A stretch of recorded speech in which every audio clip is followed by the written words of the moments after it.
What's up guys, welcome to today's tutorial. Today we're going to be doing a drop fade, and as you can tell I forgot to record the beginning of the video, so I had already set in that a nice little bald line, but here I am going with my number 2. I'm going to hit the beard, and I'm also going to use it to start fading up the sides, or to start debulking the sides. If you see, I'm going to go all around the head with the number 2, just to kind of clear out all of that hair, make it a little easier to fade it up. Here I am with my open guard. I'm going to slowly close it.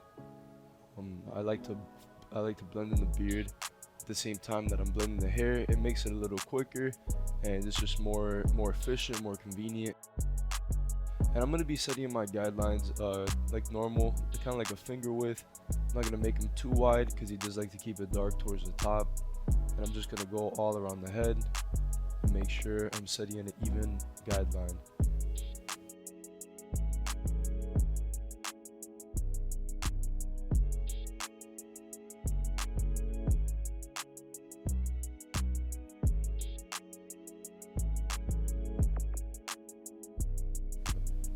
So here I am with 2 notches closed.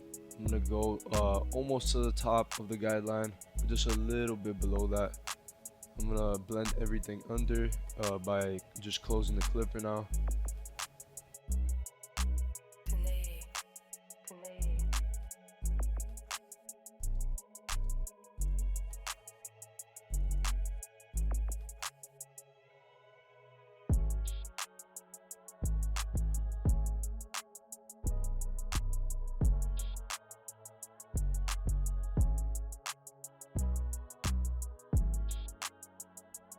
So now that I finally blended out my first guideline, I'm going to go in with my number 1 guard. And I'm not going to go too high. I'm going to set all the guidelines pretty much the same length. Besides the number 2 guard, that was more for debulking purposes, to kind of get that hair out of the way. So we don't really care too much about how wide we make that guideline, because that's not really a guideline to begin with. That's just more to debulk. So for my boy here in the back, I don't like to go up too high. It is a drop fade, and I like to drop it a lot because sometimes when I go too short in the back, not that you can see his occipital bone, but he tends to have like lighter spots and the blend doesn't come out as nice. So I've realized over time, as I've cut his hair, the best thing to do is to kind of drop it a little bit more than I normally would, and that way the blend comes out super fresh and I avoid any light spots that he may have in the back. And here I am with my 1.5 or my 1.5 guard. I have it all the way open at first, and I'll slowly close it a little bit. With all my guards, guys, you always want to start off open and then slowly close it. And every time you close it, you want to be blending anything under, right? So you don't want to go up with your open guard and then go up even higher with that same guard but close, right? So every time you set in a guideline, for example here with the 1.5, like I said, or the 1.5, I set the guideline, and then everything under that 1.5 guideline will be the 1.5 closed, or a 1 or a 0.5. It'll be anything less than a 1.5, right? So the higher you go, the more open or the higher the guard will be, right? Because the hair needs to be longer. And so here I'm going in with my half guard, and this is just to blend out the last line that you see here. Not too hard of a line, it's pretty faint, just because I already went in with the 1, it makes it way easier. And as you can see, I'm going to use some of my corner. I'm going to use a full blade, and sometimes I go back and forth depending on how dark the line actually is.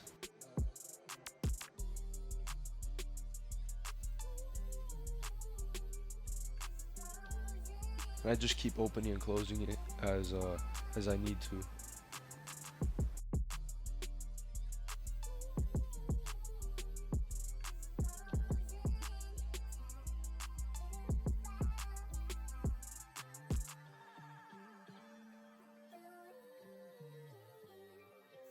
Normally the back will take like the longest, just because it's like the thickest hair on the head. And as you can see, I'm just using a lot of the corners. closing it all the way at the bottom to finally remove the line. Just taking my time, and this is pretty much in terms of guards, this is the last step of the fade.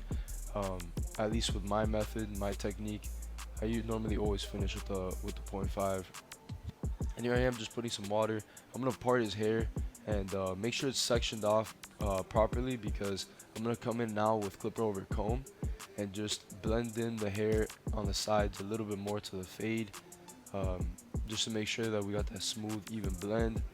I'm gonna hold the clipper, the comb in different positions, sideways, or the clipper. I'm gonna hold the clipper sideways and then hold it straight up and down to kind of, blend it a little bit more.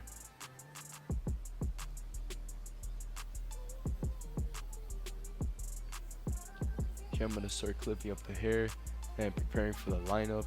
As you can tell, his lineup, he doesn't have a widow's peak, but it just tends to kind of drop in the middle. So I'll be very careful here with how I line it up.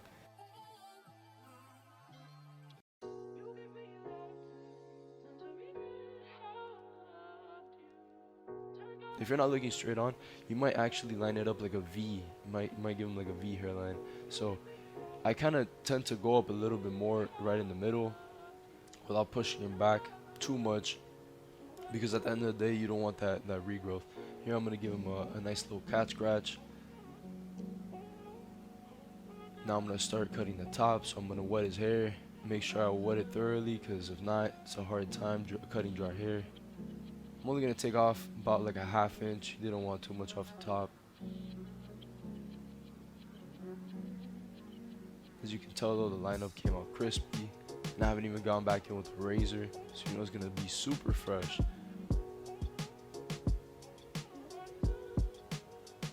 And here I am just going all around the head. Nothing too crazy, guys. Going with my initial guideline I created at the beginning, in the middle section of the head, just following all around the head. Not too hard. I'll make another video in the future going more in depth of how to use the scissors. Here I am lining up the neck.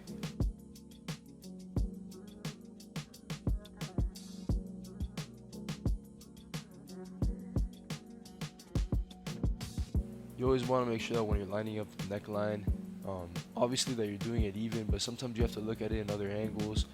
If you have to stand like straight on, like straight in front of your client, do that, because sometimes you don't realize, but you could actually, have like an uneven lineup. Here I am with the hot towel, preparing his face for the razor. Makes it easier, especially with his facial hair. His super thick facial hair, especially on his mustache area. The hot towel really helps to shave. So here I am lining up the beard. I'm gonna start on the left side, on the right side, his right side. Kind of blocked off the camera a little bit with my hair here, but I'll get better with the camera work. And towards the beginning, I always like to start with the mustache as well, just because his face is still hot from the towel, so it's making it easier. The mustache is always the hardest part to shave. It's the most uncomfortable part, and it's also the thickest, I believe to be the thickest hair on your face for the most part. And here I am just finishing off his right side. We'll do the bottom of the eyebrows, we'll do the top, clean them up. And I always take my time when I'm doing the lineup. If there's one thing you don't rush, it'll be the razor work, guys. The last thing you want is to cut somebody, and trust me, you can cut somebody with the razor. Clipper is possible, but it won't. It's nothing. It's not even as dangerous as the razor, right? And here I'm shaving some of those forehead hairs. I'm shaping up the hairline with the razor, and here's where it really starts to pop out. Hit up the eyebrows on the other side. I also touch up the cat scratch as well. Anytime you do a cat scratch, if you go back in with the razor, it'll just make it pop out way more. Okay, so make sure you always go back with the razor. I'm just touching up the last side, getting those crispy edge ups. His beard in particular is super thick, so the lineup always comes out super fresh. And you'll see at the end, the finished result, how crazy his haircut actually comes out. You see that blend going on, you see that fade action. Park J cuts, you know how we do it over here. Gave you the light skin face, yes sir. Let me know how you guys liked it. Leave a comment if you have any questions. I'm out. Peace out, guys. God bless.